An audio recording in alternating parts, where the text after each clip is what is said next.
Life on the Mississippi by Mark Twain. Chapter 20. A Catastrophe. We lay 3 days in New Orleans, but the captain did not succeed in finding another pilot, so he proposed that I should stand a daylight watch and leave the night watches to George Ealer. But I was afraid. I had never stood a watch of any sort by myself, and I believed I should be sure to get into trouble in the head of some chute, or ground the boat in a near cut through some bar or other. Brown remained in his place, but he would not travel with me. So the captain gave me an order on the captain of the A.T. Lacey for a passage to St. Louis, and said he would find a new pilot there, and my steersman's berth could then be resumed. The Lacey was to leave a couple of days after the Pennsylvania. The night before the Pennsylvania left, Henry and I sat chatting on a freight pile on the levee till midnight. The subject of the chat mainly was one which I think we had not exploited before: steamboat disasters. One was then on its way to us, little as we suspected it. The water which was to make the steam which should cause it was washing past some point 1,500 miles up the river while we talked, but it would arrive at the right time and the right place. We doubted if persons not clothed with authority were of much use in cases of disaster and attendant panic. Still, they might be of some use, so we decided that if a disaster ever fell within our experience, we would at least stick to the boat, and give such minor service as chance might throw in the way. Henry remembered this afterward, when the disaster came, and acted accordingly. The Lacey started up the river 2 days behind the Pennsylvania. We touched at Greenville, Mississippi, a couple of days out, and somebody shouted, "The Pennsylvania is blown up at Ship Island, and 150 lives lost." At Napoleon, Arkansas, the same evening, we got an extra, issued by a Memphis paper, which gave some particulars. It mentioned my brother, and said he was not hurt. Further up the river we got a later extra. My brother was again mentioned, but this time as being hurt beyond help. We did not get full details of the catastrophe until we reached Memphis. This is the sorrowful story. It was 6 o'clock on a hot summer morning. The Pennsylvania was creeping along north of Ship Island, about 60 miles below Memphis, on a half head of steam, towing a wood flat which was fast being emptied. George Ealer was in the pilot house alone, I think. The second engineer and a striker had the watch in the engine room. The second mate had the watch on deck. George Black, Mr. Wood, and my brother, clerks, were asleep, as were also Brown and the head engineer, the carpenter, the chief mate, and one striker. Captain Kleinfelter was in the barber's chair, and the barber was preparing to shave him. There were a good many cabin passengers aboard, and 300 or 400 deck passengers, so it was said at the time, and not very many of them were astir. The wood being nearly all out of the flat now, Ealer rang to 'come ahead full steam,' and the next moment 4 of the 8 boilers exploded with a thunderous crash, and the whole forward third of the boat was hoisted toward the sky. The main part of the mass, with the chimneys, dropped upon the boat again, a mountain of riddled and chaotic rubbish, and then, after a while, a fire broke out. Many people were flung to considerable distances, and fell in the river. Among these were Mr. Wood and my brother and the carpenter. The carpenter was still stretched upon his mattress when he struck the water 75 feet from the boat. Brown, the pilot, and George Black, chief clerk, were never seen or heard of after the explosion. The barber's chair, with Captain Kleinfelter in it, and unhurt, was left with its back overhanging vacancy. Everything forward of it, floor and all, had disappeared, and the stupefied barber, who was also unhurt, stood with one toe projecting over space, still stirring his lather unconsciously and saying not a word. When George Ealer saw the chimneys plunging aloft in front of him, he knew what the matter was, so he muffled his face in the lapels of his coat and pressed both hands there tightly to keep this protection in its place, so that no steam could get to his nose or mouth. He had ample time to attend to these details while he was going up and returning. He presently landed on top of the unexploded boilers, 40 feet below the former pilot house, accompanied by his wheel and a rain of other stuff, and enveloped in a cloud of scalding steam. All of the many who breathed that steam died. None escaped. But Ealer breathed none of it. He made his way to the free air as quickly as he could, and when the steam cleared away he returned and climbed up on the boilers again, and patiently hunted out each and every one of his chessmen and the several joints of his flute. By this time the fire was beginning to threaten.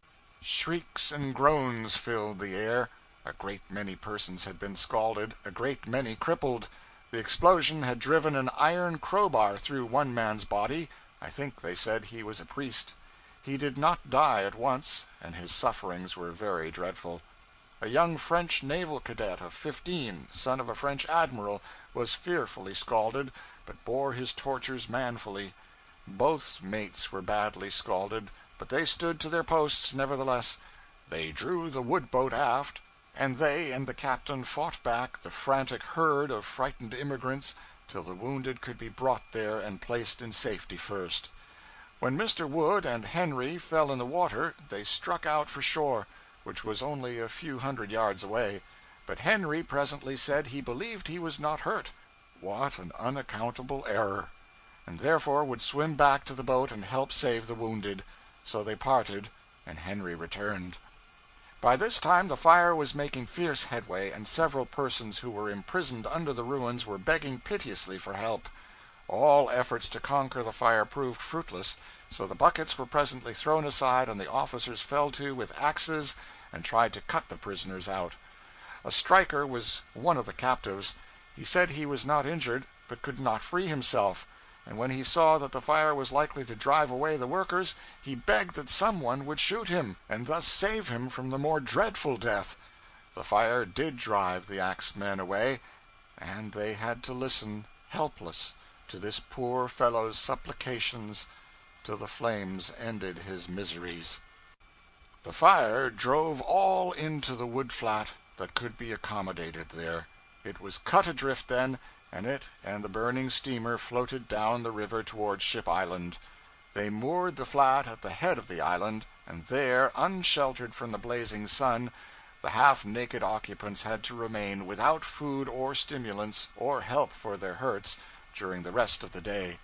A steamer came along, finally, and carried the unfortunates to Memphis, and there the most lavish assistance was at once forthcoming. By this time Henry was insensible. The physicians examined his injuries and saw that they were fatal, and naturally turned their main attention to patients who could be saved. 40 of the wounded were placed upon pallets on the floor of a great public hall, and among these was Henry. There the ladies of Memphis came every day with flowers, fruits, and dainties and delicacies of all kinds, and there they remained and nursed the wounded. All the physicians stood watches there, and all the medical students, and the rest of the town furnished money, or whatever else was wanted. And Memphis knew how to do all these things well, for many a disaster like the Pennsylvania's had happened near her doors, and she was experienced, above all other cities on the river, in the gracious office of the Good Samaritan. The sight I saw when I entered that large hall was new and strange to me. 2 long rows of prostrate forms, more than 40 in all, and every face and head a shapeless wad of loose raw cotton. It was a gruesome spectacle. I watched there 6 days and nights, and a very melancholy experience it was. There was one daily incident which was peculiarly depressing. This was the removal of the doomed to a chamber apart. It was done in order that the morale of the other patients might not be injuriously affected by seeing one of their number in the death agony. The fated one was always carried out with as little stir as possible, and the stretcher was always hidden from sight by a wall of assistants. But no matter, everybody knew what that cluster of bent forms with its muffled step and its slow movement meant, and all eyes watched it wistfully, and a shudder went abreast of it like a wave. I saw many poor fellows removed to the death room, and saw them no more afterward. But I saw our chief mate carried thither more than once. His hurts were frightful, especially his scalds. He was clothed in linseed oil and raw cotton to his waist, and resembled nothing human. He was often out of his mind, and then his pains would make him rave and shout, and sometimes shriek. Then, after a period of numb exhaustion, his disordered imagination would suddenly transform the great apartment into a forecastle, and the hurrying throng of nurses into the crew, and he would come to a sitting posture and shout, "Hump yourselves! Hump yourselves, you petrifactions, snail bellies, pall bearers! Going to be all day getting that hatful of freight out?" and supplement this explosion with a firmament obliterating eruption or profanity which nothing could stay or stop till his crater was empty. And now and then, while these frenzies possessed him, he would tear off handfuls of the cotton and expose his cooked flesh to view. It was horrible. It was bad for the others, of course, this noise and these exhibitions. So the doctors tried to give him morphine to quiet him. But in his mind or out of it, he would not take it. He said his wife had been killed by that treacherous drug, and he would die before he would take it. He suspected that the doctors were concealing it in his ordinary medicines and in his water, so he ceased from putting either to his lips. Once, when he had been without water during 2 sweltering days, he took the dipper in his hand, and the sight of the limpid fluid and the misery of his thirst tempted him almost beyond his strength. But he mastered himself and threw it away, and after that he allowed no more to be brought near him. 3 times I saw him carried to the death room, insensible and supposed to be dying, but each time he revived, cursed his attendants, and demanded to be taken back. He lived to be mate of a steamboat again. But he was the only one who went to the death room and returned alive.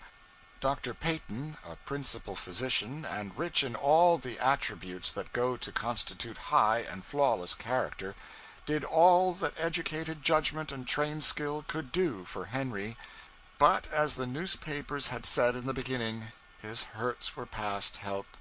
On the evening of the 6th day his wandering mind busied itself with matters far away, and his nerveless fingers picked at his coverlet. His hour had struck. We bore him to the death room, poor boy. End of chapter 20.